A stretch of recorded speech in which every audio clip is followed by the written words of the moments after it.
اجيو علاش نقولوا لها تخريفين في مراكش. السلام عليكم، كي دايرين؟ نتمنى تكونوا بخير. مرحبا.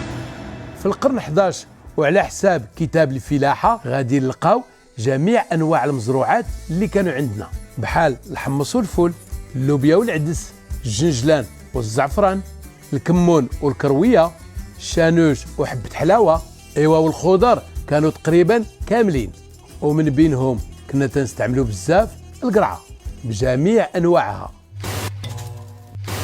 سولتكم في ستوري هاد الوريقات ديالاش؟ القرعه باقا صغيره مسكينه، كون خليناها تكبر كون ولات حمراء. وفي كتاب الطبيخ في المغرب والاندلس فصل البقليات والمخدرات كاين واحد الوصفه سميتها لون القرعيه. كيقول الكاتب يجب ان يعلم ان من شرط هذا اللون ان لحمها من لحم الغنم، يجعل في قدر بملح ويسير من البصل وفلفل وكزبرة يابسة وسعتر وزيت، يرفع على نار معتدلة. أنا غادي نزيد شوية الخرقوم. عرفتوا علاش الوصفات ديال الكتاب ما فيهمش الخرقوم؟ حيت ما وصل عندنا من الهند حتى القرن 13، وكنا تنقولوا ليه في الأول الزعفران الهندي بطبيعة الحال على اللون ماشي على البنة، والزعفران الحر كنا تنزرعوه ديك الساعة، والدليل كاين في كتاب الفلاحة.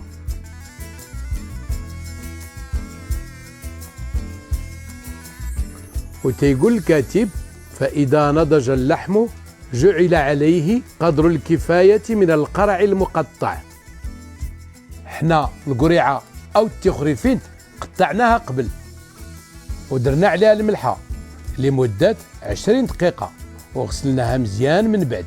عرفتوا علاش درناها في الملحة؟ باش يخرج منها الماء ديالها كامل، وفي بلاصة ما تطلق الماء ديالها في المرقة هي اللي تشرب منها.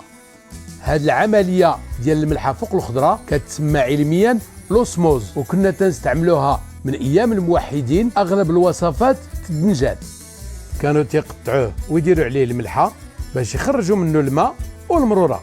وتيقول الكاتب في الأخير وهذه القرعية على مذهب الطباخين.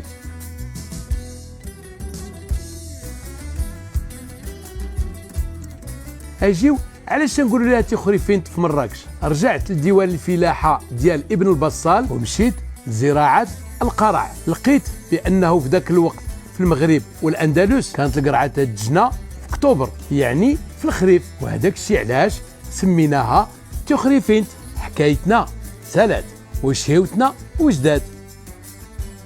ايوا جربوها فهي طيبة عجيبة.